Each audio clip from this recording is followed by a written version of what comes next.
Hello friends, स्वागत है आप सभी का एक बार फिर से हमारे यूट्यूब चैनल पढ़ाई विद पीके में। तो दोस्तों, आज हम ज्ञान सेतु के सुबोध कार्य पुस्तिका के विज्ञान खंड पर अपनी चर्चा को आगे बढ़ाएंगे। इन पे पहले जो प्रश्न कर चुके हैं उनके बाद के प्रश्न को यहाँ से करेंगे। तो यदि आप इस चैनल पे नए हैं और पहले के वीडियोज़ को नहीं देखे हैं तो हमारे चैनल के प्लेलिस्ट में जाकर उन वीडियोज़ को ज़रूर देख लें। और यदि चैनल को सब्सक्राइब नहीं किया है तो अभी तुरंत वीडियो के नीचे सब्सक्राइब बटन लिखा हुआ है, उसको दबाकर चैनल को सब्सक्राइब कर लें। जब आप इसे दबाइएगा तो इसका रंग जो है वह ब्लैक हो जाएगा, काला हो जाएगा। यह एक मैजिक है, आप देख सकते हैं। और उसके बगल में आपको एक घंटी दिख रही होगी, उस घंटी को भी ज़रूर दबाएं। घंटी दबाइएगा तो आपको 3 चीज़ दिखेंगे, उनमें से ऊपर में रहेगा ALL ऑल, आपको ऑल को दबाने हैं। तो चलिए आगे बढ़ते हैं, लेकिन वीडियो शुरू करने से पहले आप इस वीडियो को लाइक ज़रूर कर दें। तो देख सकते हैं आज का हमारा पेज नंबर आकलन कार्यपत्रक 6 है। ये आपका भाग अ है और इसके कुछ प्रश्न को इसमें मैंने यहाँ तक पिछले वीडियो में सॉल्व करा दिए थे। यहाँ तक के आंसर मैंने पिछले वीडियो में बता दिया था। आज मैं इसके आगे के प्रश्नों को सॉल्व यहाँ पे करने जा रहा हूँ। तो चलिए इसके आगे के प्रश्नों को सॉल्व करते हैं। यह हमारा पेज नंबर 28 है। आप अपनी कार्यपुस्तिका को निकाल कर वीडियो देखते समय अपने पास में रखें और वीडियो देख के साथ साथ उसे आप भरते भी जाएं। तो इस तरह से आपके समय की बचत होगी। और वीडियो को कहीं पे भी स्किप ना करें, पूरा वीडियो को देखें, वीडियो को टपा टपा कर ना देखें। तो चलिए शुरू करते हैं। आप देख सकते हैं कि हमारा जो सवाल है वो इस प्रकार है कि दैनिक उपयोग की 15 से 20 वस्तुओं की सूची बनाइए। इन वस्तुओं को तालिका में उचित स्थान पर लिखिए। तो हमें बोला है 15 से 20 वस्तुओं की सूची बनाना है और उसे इन सभी स्थानों पे लिखने हैं। और यहाँ पे जो वस्तु लिखेंगे फिर उनको इन 3 भाग में बांटने हैं, पारदर्शी, पारदर्शी और पारभासी में। तो चलिए देखते हैं एक एक करके सबकी सूची बनाएंगे और लिखेंगे। तो आप लोग दैनिक उपयोग की बहुत सी वस्तुओं के बारे में जानते हैं, आप इन्हें अपने से लिख सकते हैं। लेकिन अगर भी आप लोगों ने इसे अपने से नहीं लिखा तो चलिए मैं यहाँ पे आप सभी को यह लिखवा देता हूँ। मेरे साथ आप लोग लिखते चलिएगा। तो पहला हम लोग लिखेंगे किताब।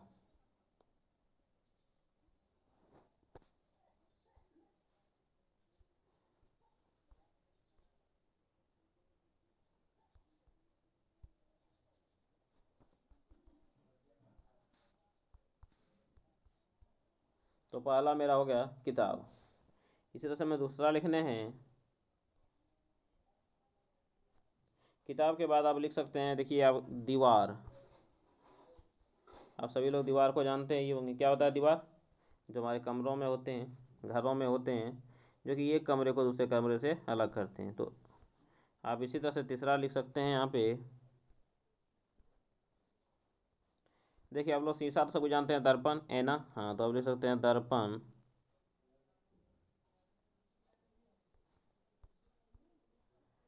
दर्पण। अब उसके बाद लिख सकते हैं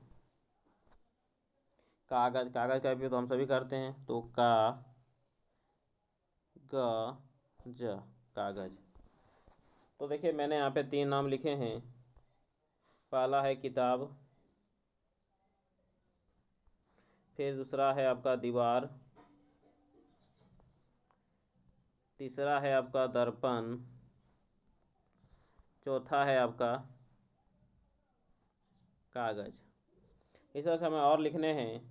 तो आगे चलिए लिखते हैं। इसके आगे हम लिखेंगे, जैसे कि हम लोग जानते हैं प्लास्टिक होते हैं। आप लोग तो प्लास्टिक जानते ही होंगे, बहुत प्रकार के प्लास्टिक्स होते हैं। तो लिखेंगे प्लास्टिक।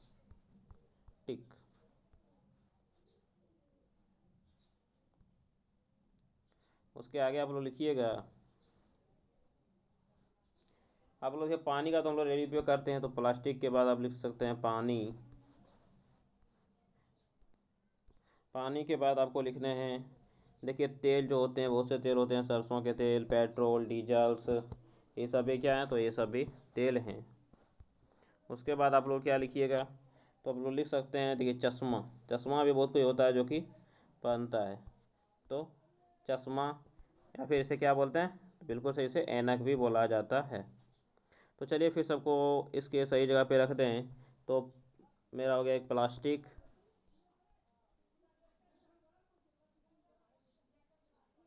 पानी,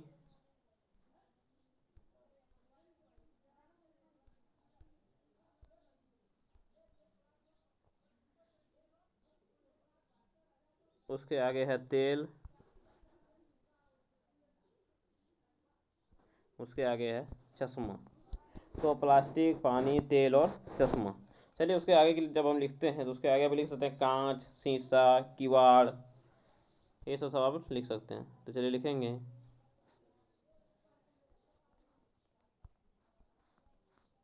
कांच,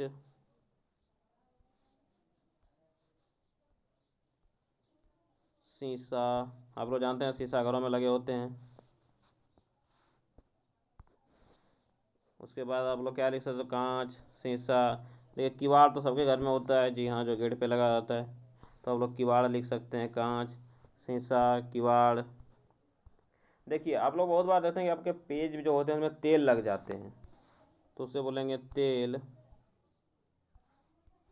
लगा कागज। तो तेल लगा कागज। तो चलिए इसको सबको सही इसके जगह पे रख दें। तो ये है हमारा कांच, शीशा, किवाड़, और ये हमारा हो गया तेल लगा कागज। चलिए उसके आगे फिर से हम लिखते हैं। उसके आगे हम लिख सकते हैं क्या, तो उसके बाद लिख सकते हैं कपड़ा,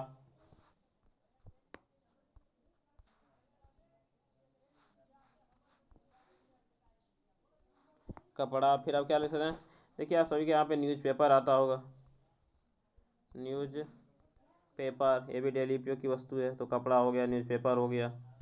इसी तरह से आप क्या लिख सकते हैं, तो आप लिख सकते हैं, देखिए आप लोग जो स्केल जो यूज करते हैं, जिससे आप लोग कोई चीज़ को मापते हैं, जो आपको कंपास में मिलता है, जो आपको टूल बॉक्स में मिलता है, स्केल, जिसको हम लोग इंची भी बोलते हैं। आप पॉलीथीन, जो कि आप लोग देखते होंगे कि आप लोग घरों में जिसमें आप लोग सामान लेके आते हैं, पॉलीथीन। तो चलिए इनको सबको इसके सही जगह पे रख दिया जाए।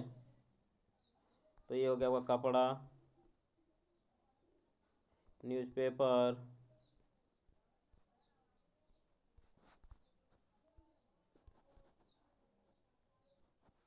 स्केल, और ये हमारा हो गया पॉलीथीन।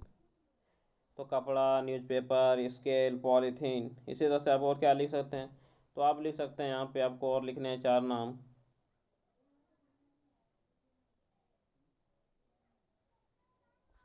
चलिए एक एक करके लिखते हैं इन नाम को। इसके बाद आप लोग लिखिएगा यहाँ पे, देखिए आप लोग चालनी जानते हैं, जिसमें कोई चीज़ को चाला जाता है। आप लोगों ने घर में आटा चालते हुए देखा होगा। हाँ, उसको चालनी बोलते हैं, छलनी बोलते हैं। चालनी। और और आप लोग कांच का गिलास देखे होंगे, उपयोग भी करते हैं, चाय भी पीते हैं, कांच का गिलास।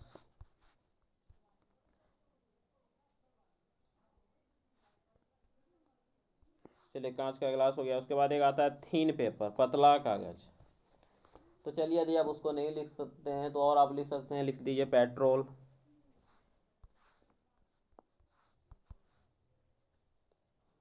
पेट्रोल। और आप क्या आप केरोसिन लिख सकते हैं,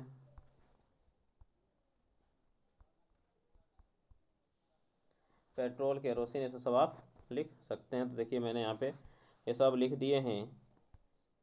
आपको भी यही सब लिखने हैं, क्योंकि आपको पूछा गया था कि आपको डेली उपयोग की वस्तुओं के नाम लिखने हैं। तो चालनी लिखा है, उसे आप देख सकते हैं कि यहाँ पे कांच लिखे गए हैं,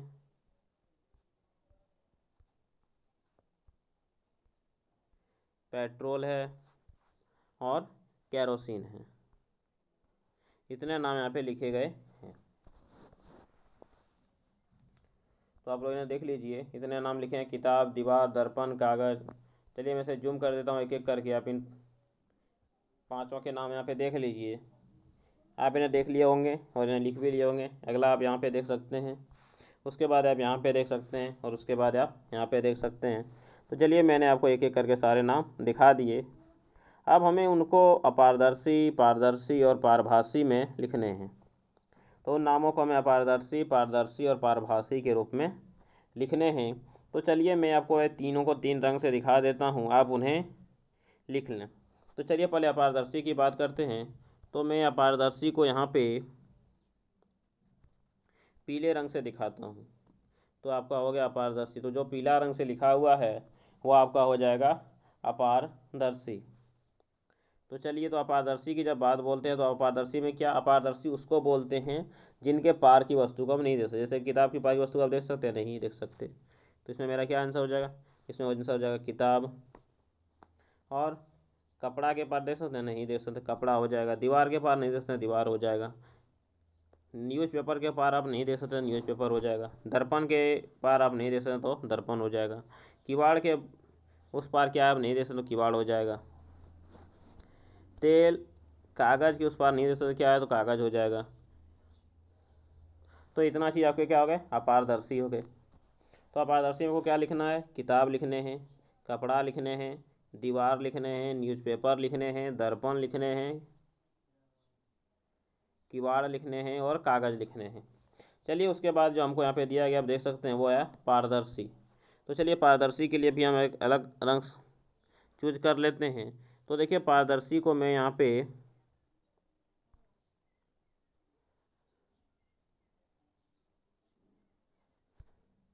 स्काई ब्लू से दिखाता हूँ।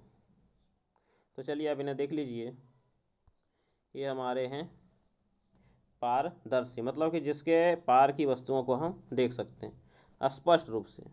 जैसे कि आप कांच के पार के आप उस वस्तु को स्पष्ट रूप से देख सकते हैं, पानी के पार के आप उसे स्पष्ट रूप से देख सकते हैं, शीशा के पार के आप उसे स्पष्ट रूप से देख सकते हैं,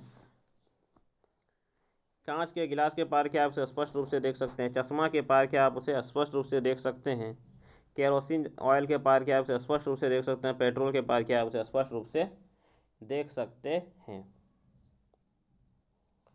और तेल के भी पार में क्या आप उसे भी स्पष्ट रूप से देख सकते हैं। तो ये सब हमारे क्या हो गए, पारदर्शी।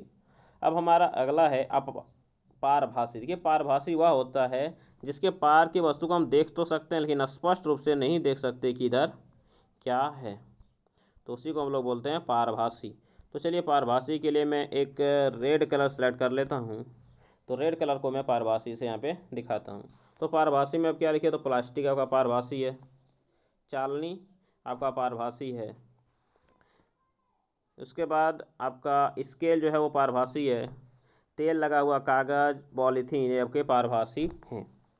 तो आप देख सकते हैं कि मैंने सबको यहाँ पे अलग अलग रंगों से दिखाया है। तो मैंने यहाँ पे जिस रंग से दिखाया है आपको वही रंग लिखने हैं, क्योंकि यदि मैं इन्हें यहाँ पे लिखता हूँ तो मुझे यहाँ पे बहुत ज़्यादा वक्त लग जाएगा और आपका वीडियो बहुत लंबा हो जाएगा।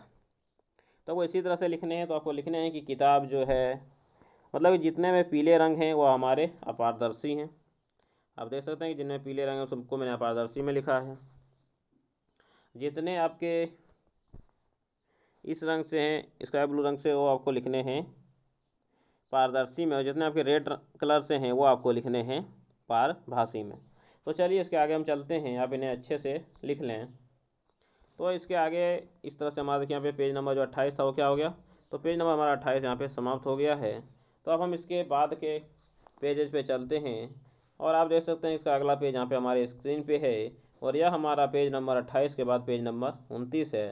तो चलिए पेज नंबर 29 के एक एक प्रश्नों को हल करने की कोशिश करते हैं, और इनके प्रश्नों को हल करते हैं और इनके आंसर देखते हैं कि क्या होंगे। तो पहला प्रश्न दिया गया है, प्रश्न नंबर 4। प्रश्न है, निम्नलिखित में से मेल न खाने वाले नाम पर घेरा लगाइए और कारण लिखिए। यहाँ पे देखिए आपको 4 पदार्थ के नाम दिए गए हैं। आपको बताने हैं इन 4 पदार्थों में से 3 तो किसी तरह से समान है लेकिन एक आपके भिन्न है। तो इनमें से कौन से भिन्न है, कौन से मेल नहीं खाते हैं, आपको उन पे सही के निशान नहीं, आपको इन पे घेरा लगाना है। तो देखिए सूर्य, आपको पता है सूर्य में क्या होता है, प्रकाश होता है, तारे तारे में भी प्रकाश होता है, टॉर्च टॉर्च में भी प्रकाश होता है, ये तीनों लाइट देंगे। पृथ्वी में प्रकाश होता है, पृथ्वी में लाइट देती है, नहीं देती है। तो इनमें कौन से अलग हो गया, तो इसमें पृथ्वी अलग हो, तो इस पर हम लगाएंगे गोल घेरा। तो चलिए पृथ्वी पे लगाया जाए गोल घेरा। देख सकते हैं पृथ्वी पे मैंने यहाँ पे गोल घेरे लगा दिए हैं, तो यही मेरा इसका राइट आंसर हो जाएगा। अब हमें पूछा गया है कि इसका कारण लिखिए। तो चलिए इसका कारण क्या होगा, कारण होगा कि पृथ्वी प्रकाश उत्पन्न नहीं करती है। तो हमें लिखना है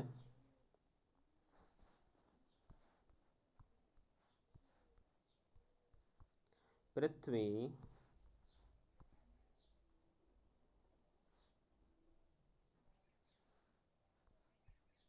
प्रकाश उत्पन्न नहीं करती है। जो पृथ्वी है वो प्रकाश उत्पन्न करती है क्या, तो बोलेगा सर पृथ्वी प्रकाश उत्पन्न नहीं करती है, इसलिए यह इसका जो होगा, इसका यह सही जवाब हो जाएगा कि पृथ्वी प्रकाश उत्पन्न नहीं करती है। तो इस तरह से मेरा पहला सवाल हो जाता है कंप्लीट। दूसरा सवाल दिया गया है लकड़ी, लोहे की चद्दर, चट्टान और कांच। अभी मैंने तुरंत आपको बताया कि लकड़ी के आर पार नहीं देख सकते, लोहे की चादर के आर पार नहीं देख सकते, चट्टान के आर पार नहीं देख सकते, कांच के आर पार देख सकते हैं। मतलब कि ये तीनों तो वैसे पदार्थ हैं जो कि पारदर्शी नहीं है, लेकिन कांच हमारा पारदर्शी पदार्थ है, इसलिए इसमें सही जवाब क्या हो जाएगा, तो सही जवाब हो जाएंगे कांच। चलिए इसके सही जवाब को लिख लिया जाए और सही जवाब पे क्या किया जाए, गोल घेरा लगा दिया जाए। तो इसमें से मेरा सही जवाब हो गया आपका कांच। तो चलिए तो इसके लिखते हैं कारण। तो कारण क्या होंगे, तो कारण इनमें होंगे क्योंकि कांच एक पारदर्शी पदार्थ है,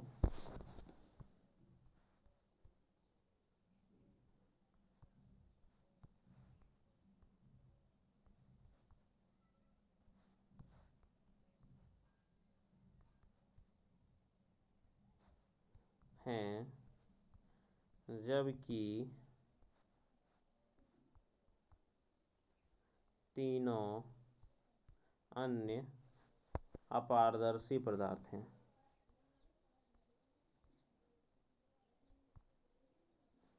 अपारदर्शी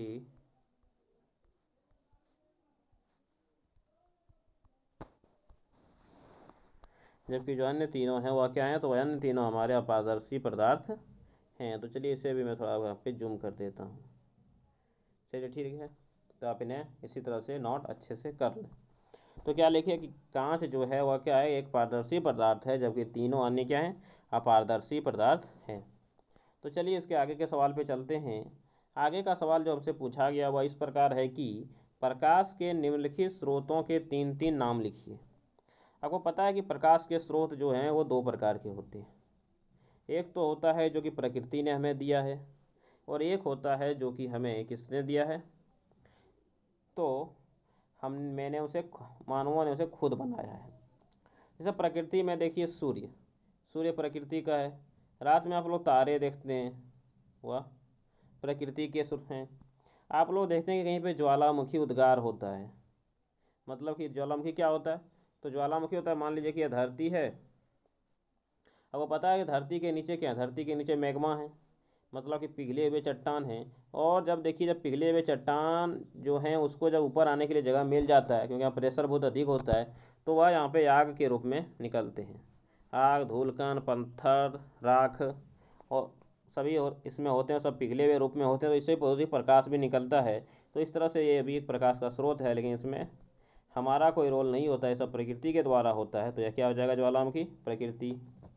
इसी तरह आप लोग देखते हैं जब बिजली चमकती है, बिजली का चमकना, जब देखते हैं बिजली जब चमकती है तो उससे भी क्या होते हैं, तो उससे भी प्रकाश उत्पन्न होते हैं। तो यह भी क्या हो जाएंगे, तो यह भी प्राकृतिक स्रोत हो जाएंगे। अब अगला है मानव निर्मित स्रोत। तो मानव निर्मित स्रोत कौन होते हैं, तो देखिए वो प्रकाश के वे स्रोत जिसे कि मानवों ने बनाए, जैसे कि बल्ब, बल्ब जो होता है उसे हम लोगों ने बनाया है, प्रकृति ने तो नहीं दिया है। मोमबत्ती हम लोगों ने बनाया है, लालटेन हम लोगों ने बनाए हैं, टॉर्च हम लोगों ने बनाए हैं, स्ट्रीट लाइट हम लोगों ने बनाए हैं, एलईडी हम लोगों ने बनाए हैं, टीवी प्रकाश उपलब्ध है, टीवी इंसानों ने बनाया है, मोबाइल इंसानों ने बनाया है। तो ये सब जितने चीज़ें जैसे कि इंसान द्वारा निर्मित है उसे हम लोग बोलते हैं मानव निर्मित, और जो प्रकृति ने हमें दिया है वह होते हैं प्राकृतिक स्रोत। तो चलिए लिखते हैं तीनों के नाम एक एक करके।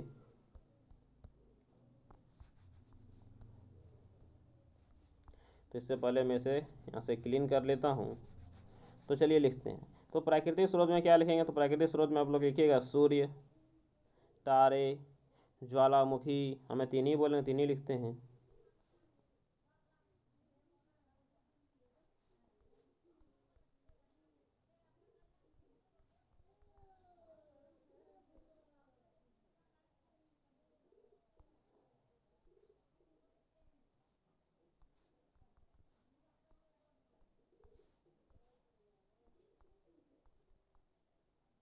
सूर्य, तारे, ज्वालामुखी। तो ये सब जो आपके हो गए वो सब आपके क्या हो गए, तो ये सब आपके हो गए प्राकृतिक स्रोत। तो सूर्य, तारे और ज्वालामुखी जो हैं वो आपके प्राकृतिक स्रोत हैं। चलिए इसे थोड़ा जूम कर लिया जाए, अब ये ठीक है। तो सूर्य, तारे और ज्वालामुखी आपके प्राकृतिक स्रोत हैं। और हमें मानव निर्मित स्रोत में आपको हम बताया क्या लिखना है, बल्ब लिखना है। और क्या लिखिएगा, तो टॉर्च लिखिएगा। और क्या लिखना है, तो आप लालटेन लिख सकते हैं। और आप पूछिए तो क्या आप लिखिएगा, तो आप मोमबत्ती लिख दीजिएगा। बहुत से स्रोत हैं हमारे पास मानव निर्मित प्रकाश के। आप देखते हैं मोबाइल, हमारे पास अनगिनत स्रोत हैं मानव निर्मित। तो ये सब आपके इसके सही जवाब हो गए। चलिए इसे भी थोड़ा जूम कर लिया जाए। तो चलिए अब इसके अगले एक सवाल को देखते हैं। इसका अगला सवाल जो हमसे पूछा गया हुआ इस प्रकार है कि निम्नांकित चित्र को देखकर बताइए, चित्र अ और ब में किस पर जलती हुई मोमबत्ती दिखाई देगी और क्यों। देखिए, आप लोग अपनी कक्षाओं में पढ़े होंगे, और यदि नहीं पढ़े हैं तो आप यहाँ पे अच्छे से पढ़ लीजिए कि जो भी प्रकाश होती है, चाहे वो सूर्य से निकले, कोई टॉर्च से निकले, कहीं से भी जो निकलती है वो सीधी रेखा में जाती है। तो जो प्रकाश की जो किरणें होती हैं वो सीधी रेखा में जाती हैं। तो देखिए, मान लीजिए एक किरण है, यदि मैं इसके सीधे कोई चीज़ रख दूँ तो किरण तो यहाँ से यहाँ तक निकल जाएगी, मतलब इधर क्या है हमको दिख जाएगा, क्योंकि कोई भी चीज़ प्रकाश के कारण नहीं दिखता। लेकिन मान लीजिए कि ये जो हमारी किरण है प्रकाश की, उसके बीच में मैं ऐसा कोई वस्तु यदि रख दूँ तो क्या किरण निकलने पाएगी यहाँ से, नहीं बोलेगा सर, तो ये किरण यहाँ से नहीं निकलने पाएगी। क्यों, क्योंकि प्रकाश तो सीधी रेखा में चलती है और ये वस्तु मेरी क्या है, टेढ़ी है। तो इसमें प्रकाश की किरण नहीं निकलने पाएगी, तो यहाँ से हमें कोई वस्तु नहीं दिखाई देगी। तो यही आप देखिए, इसके पहले डायग्राम में देखिएगा अपना चित्र 1 में। तो देखिए इसमें आपको एक सीधा पाइप लिया गया, तो इसमें दिख जाएगा क्योंकि प्रकाश की रेखा सीधी जाती है। यहाँ आप इसमें देखिएगा टेढ़ा पाइप है, तो इसमें दिखेगा नहीं, क्योंकि प्रकाश की रेखा टेढ़ी गमन नहीं करती है। तो इनमें किस में दिखाई देगी, तो किस में दिखाई देगी, तो चित्र अ में। तो लिखेंगे चित्र अ में जलती हुई मोमबत्ती दिखाई देगी। चलिए लिखते हैं,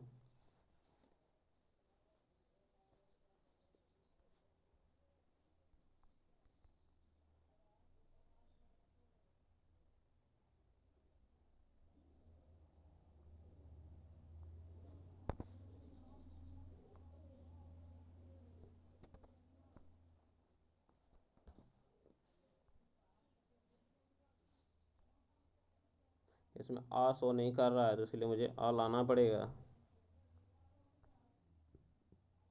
तो चित्र अ में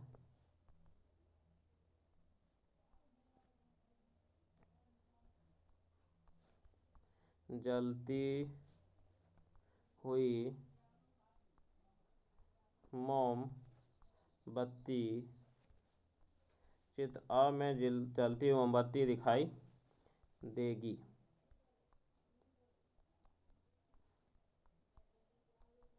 क्योंकि प्रकाश की किरण सीधी रेखा में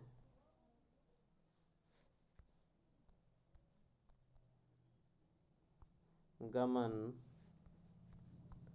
करती है।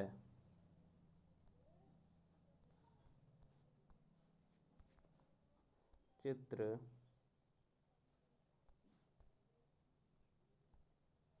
अ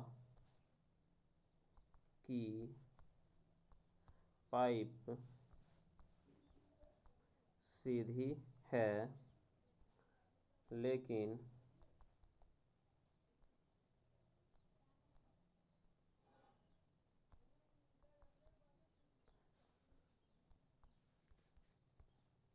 चित्र ब की पाइप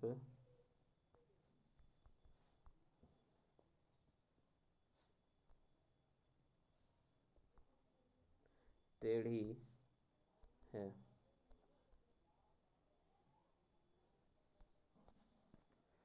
तो यही इसका क्या हो जाएगा, तो ये हमारा इसका आंसर हो जाएगा। तो आप इन्हें अच्छे से देख लें और इसे अच्छे से अपने कार्य पुस्तिका में लिख लें। चलिए मैं इसे थोड़ा सा जूम कर देता हूँ ताकि आप इन्हें अच्छे से देख सकें। तो क्या लिखे कि चित्र ए में जलती हुई मोमबत्ती दिखाई देगी क्योंकि प्रकाश की किरण सीधी रेखा में ग्रहण करती है। चित्र अ की पाइप सीधी है लेकिन चित्र ब की पाइप टेढ़ी है, इसलिए प्रकाश की किरण चित्र अ में दिखाई देगी। तो चलिए यहाँ तक का आपका सवाल कंप्लीट होता है। इसके आगे के सवाल को हम पढ़ते हैं और उन्हें सॉल्व करते हैं। आगे का सवाल दिया गया है, सवाल नंबर 7। सवाल है कि सूची छिद्र कैमरे से बने प्रतिबिंब की किन्हीं 3 विशेषताओं को लिखिए। आप अपनी कार्यपुस्तिका में सूची छिद्र कैमरा पढ़े होंगे। यहाँ पे यदि हम वो कैमरा बनाने जाते हैं तो बहुत अधिक समय लग जाएगा, इसलिए मैं यहाँ पे सबको सिर्फ उसका आंसर लिखाता हूँ। तो देखिए उसमें जो बने जो क्या कहते हैं प्रतिबिंब होती है, उसकी जो विशेषता होती है तो पहली होती है कि प्रतिबिंब उल्टी होती है। तो लिखेंगे प्रतिबिंब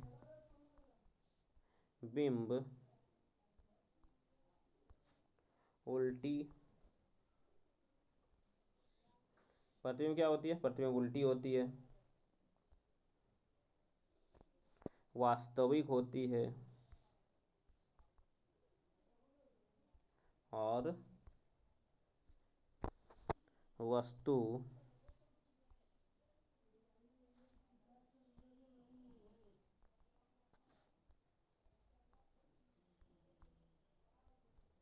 होती है तथा वस्तु से बड़ा, छोटा या बराबर हो सकती है।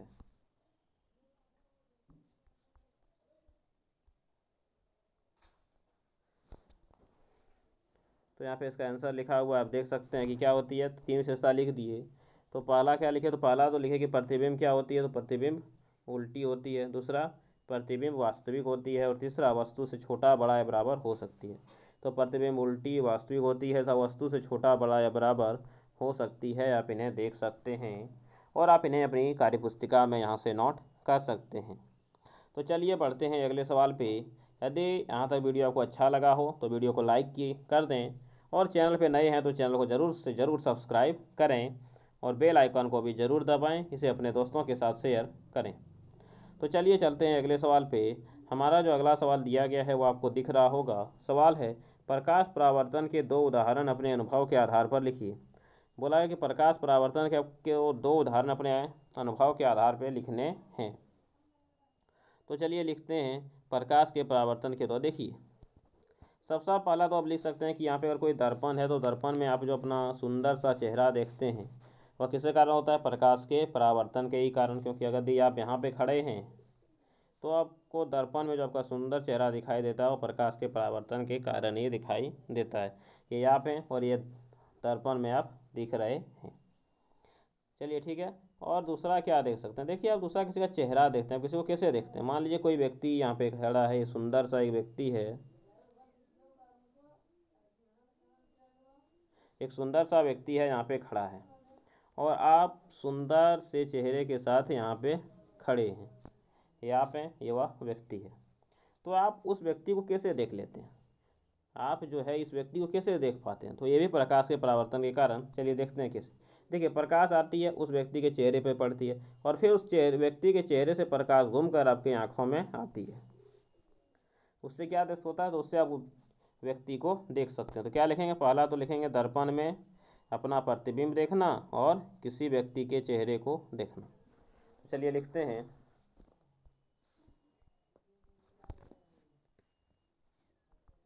किसी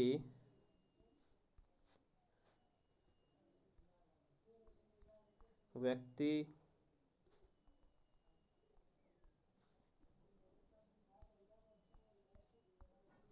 किसी व्यक्ति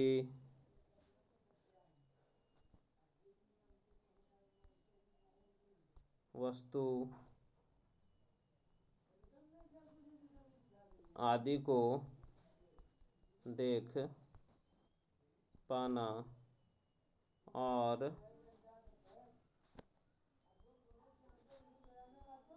दर्पण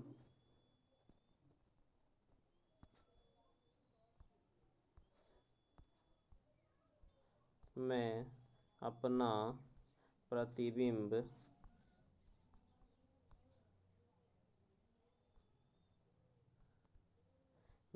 देख पाना। तो ये सब किसके उदाहरण होगा? तो ऐसा प्रकाश के परावर्तन के कारण ही हम लोग कर सकते हैं। प्रकाश के परावर्तन के कारण ही हम लोग क्या करते हैं, किसी दूसरे व्यक्ति का, किसी वस्तु को, कोई भी चीज़ हो, कॉपी, किला, जानवर, वो सबको जो हम देख पाते हैं वो प्रकाश परावर्तन के कारण ही देख पाते हैं। तो चलिए इसके आगे के सवाल को देखते हैं। इसका आगे का जो सवाल है वो आपको दिख रहा होगा। पारदर्शी व पारभासी वस्तु में कोई एक अंतर लिखिए। कि पारदर्शी और पारभासी वस्तु में कोई एक अंतर लिखना है। तो वो बताए कि वह वस्तु जिसके पार की वस्तु को हम स्पष्ट रूप से देख सकते हैं वह पारदर्शी कहलाता है, और जिसके पार की वस्तु को हम देख सकते हैं लेकिन स्पष्ट रूप से नहीं, वह पारभासी कहलाता है। तो चलिए लिखते हैं। तो क्या लिखेंगे? वह वस्तु, वह पदार्थ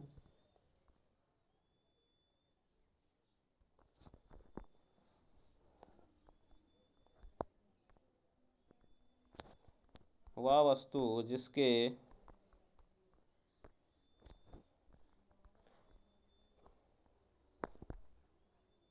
पार की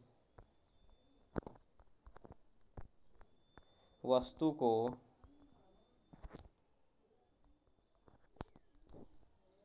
स्पष्ट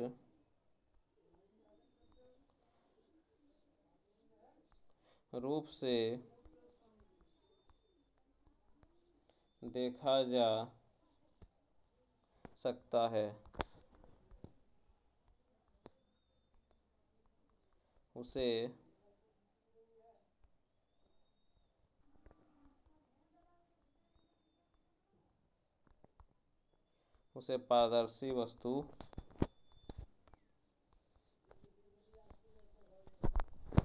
उसे पारदर्शी वस्तु कहते हैं।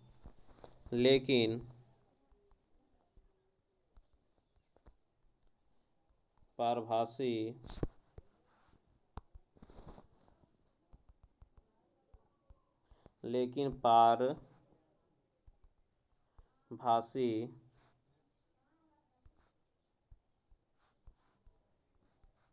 वस्तु के पार की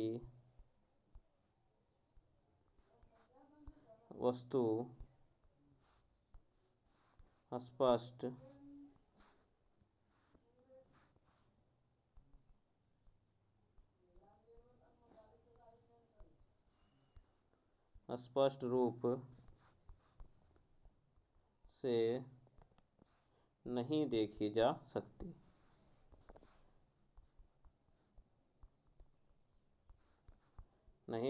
सकती। है।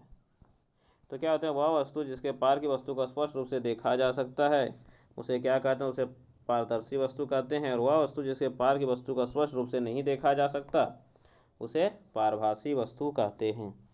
तो वह वस्तु जिसके पार की वस्तु को स्पष्ट रूप से देखा जा सकता है उसे पारदर्शी वस्तु कहते हैं। लेकिन पारभासी वस्तु के पार की वस्तु स्पष्ट रूप से नहीं देखी जा सकती। यहाँ पे थोड़ा सा मिस्टेक हो गया, मैंने सुधार लें। पहला तो यह कि यहाँ पे वास्तु नहीं, यहाँ पे वस्तु होगा। यहाँ पे वास्तु नहीं होके यहाँ पर आपका वस्तु होगा, तो आप इन्हें वस्तु कर लें। यहाँ पे मिस्टेक से वास्तु लिखा गया है। और एक अगला जो मिस्टेक है वो आपके यहाँ पर है, यहाँ पे भी आपका वास्तु नहीं वस्तु होगा, क्योंकि टाइपिंग में मिस्टेक्स हो जाते हैं। तो आपको हर एक जगह वस्तु लिखने हैं, वास्तु यहाँ पे नहीं लिखने, तो वस्तु ही लिखने हैं।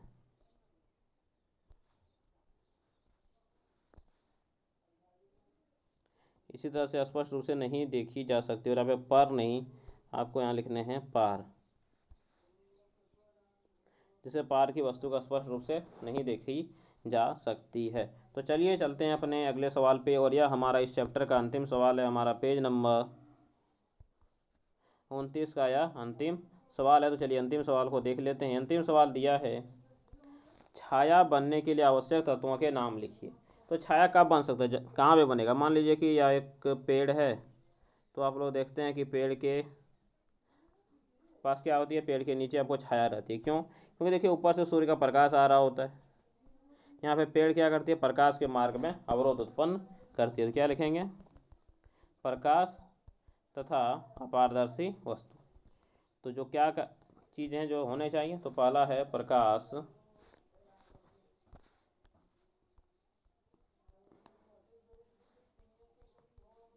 तथा अपारदर्शी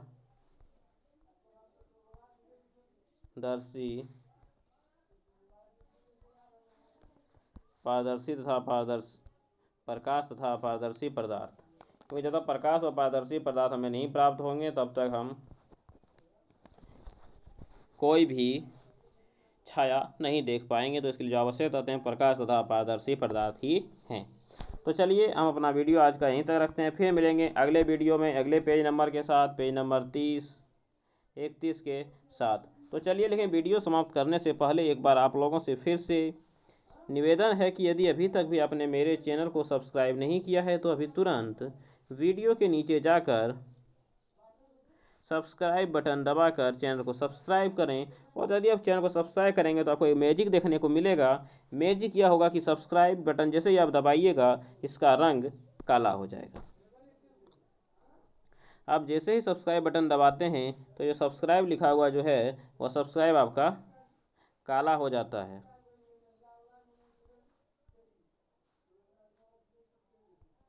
ये सब्सक्राइब लिखा हुआ बटन जो है वो आपका इस तरह से काला हो जाएगा और आपको इसके बगल में एक डी देखने को मिलेगा, सब्सक्राइब हो जाएगा। और उसके बाद आपको एक घंटी दिखेगी, आप उस घंटी को जरूर दबाएं। वीडियो को लाइक करें, इसे अपने दोस्तों के साथ शेयर करें। तो चलिए मिलते हैं अगले वीडियो में, तब तक के लिए धन्यवाद। जय हिंद, वंदे मातरम।